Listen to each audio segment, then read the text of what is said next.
Welcome one, welcome all to the Best of Folders 2016. These are the best pocket knives that we've reviewed this year on the channel, the ones that really stand out to me for this year. And for some of you, you may be really astute and you can name all of them from the pocket clips just right there. But for the rest of you, and or if you already know every single blade here on the table, you can tell just by those pocket clips, but you want to hear why these are a head and shoulders above the rest, because we reviewed some great pocket knives this year.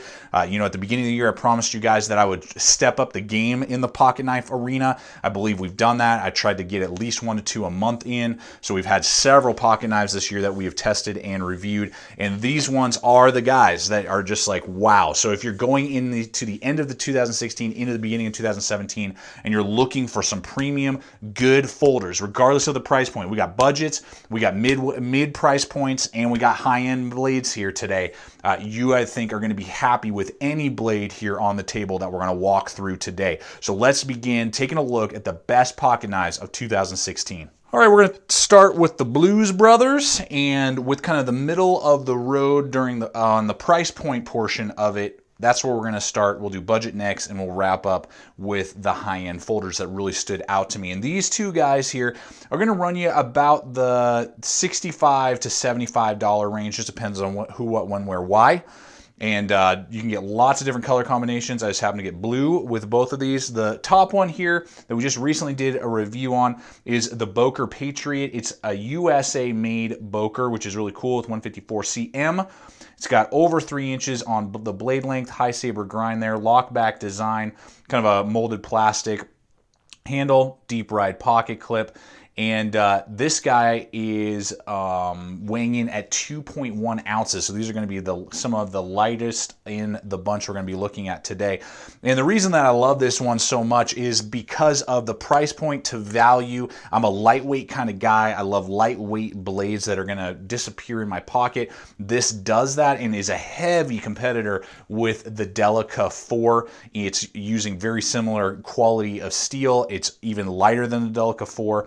And it's going to give you a little bit more reach, and it's going to have a deep ride pocket clip that is rotatable right or left. So, I mean, when I go for now, if I'm wearing like I am today, I'm running around the house doing, stuff, cleaning up, getting ready for some people to come over later this evening, and I'm wearing basketball shorts or I'm wearing my sweats or whatever, and I'm running around doing stuff. I particularly like carrying this knife because of just how lightweight it is and then how deep ride the pocket clip is. I'm not worried about it falling out of my shorts or whatever it may be. And I wear it, anytime. But that's really why I love it so much, is I can wear it regardless if I'm wearing jeans or slacks or whatever, or I can wear it with my lightweight pants and it doesn't feel like I got a brick in my pocket swinging around and the possibility of it falling out. So I love it. If you're looking for a USA-made ultralight folder that's over 3 inches, it's awesome.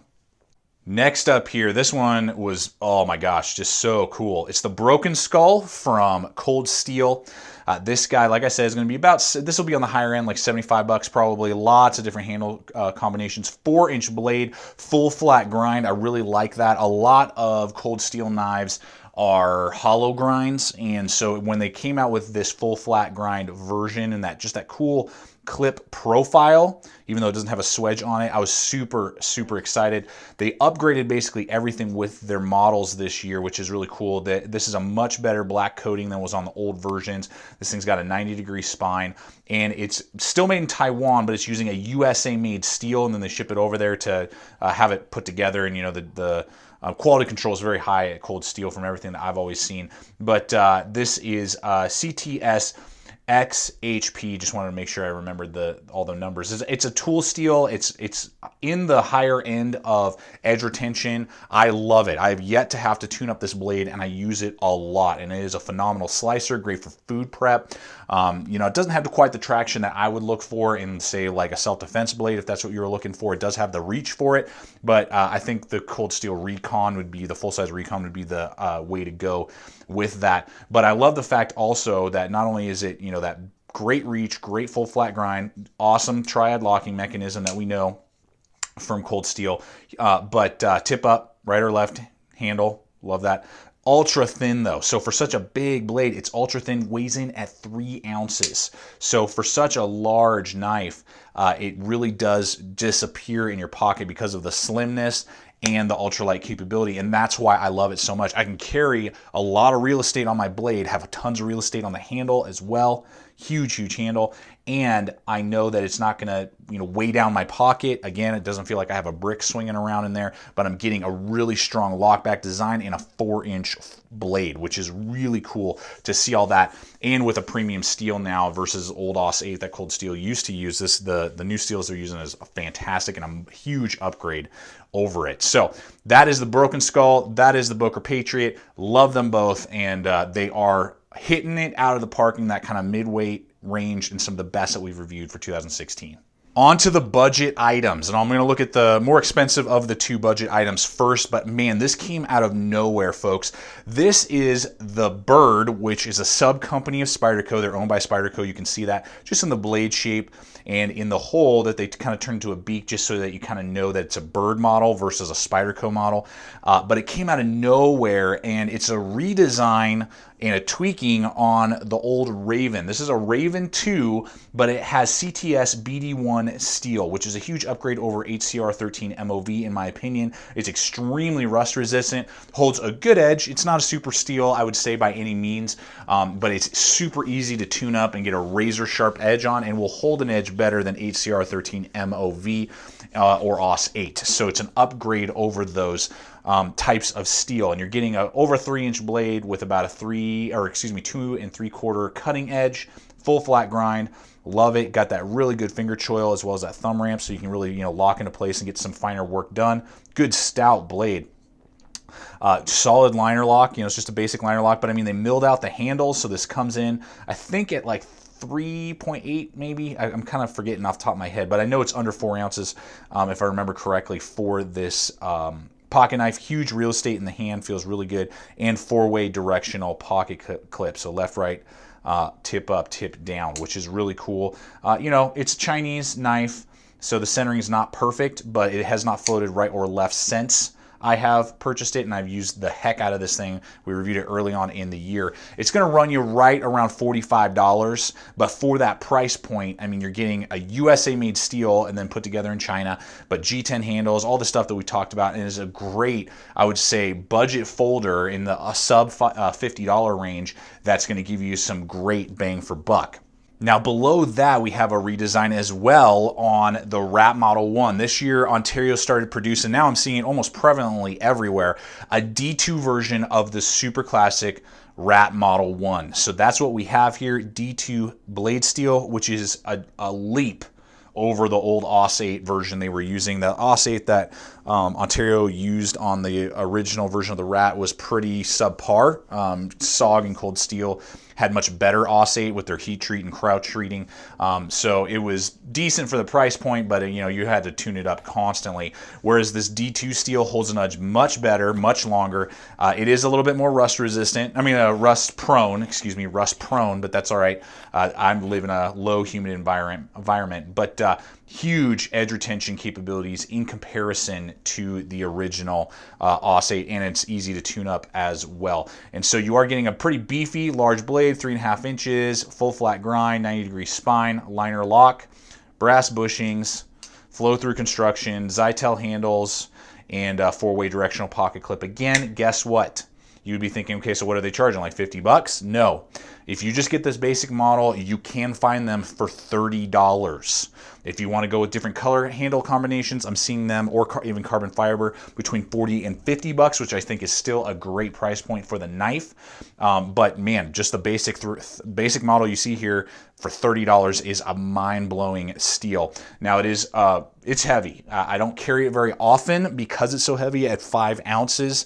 I would love to see some version in the future where they figure out how to dial that down to like pushing 4 ounces, right around 4. Drop an ounce on that thing would help out a lot. I do carry it from time to time, and when I'm just looking for a beater blade, because it's so heavy, or I've got heavy pants on and I got lots of work to do around the house, or I'm going hiking or something like that, I'll use it. But it's on the heavier end of blades. So that would be the one drawback I would say to this knife. But those, for a budget setup, are phenomenal redesigns for 2016. All right, folks, you're looking at the cream of the crop of all the blades we reviewed this year. The top of the line. All of these are the best of for 2016, as I've said throughout this video. But these ones are the primo. If you got the money to spend, you will not be sorry with either of these blades. This is the Mini Gecko up here from Steel Will. Steel Will came onto the market a few years ago with some fantastic designs, and so far they're just blowing it up. And what I love is that they made a compact version of their original folder. So this is a 3.5-inch knife, Italian made. And when we got these, and we got one for Brian, my buddy bought one, and I got one. When we were talking about it, and it stayed true throughout the entire year.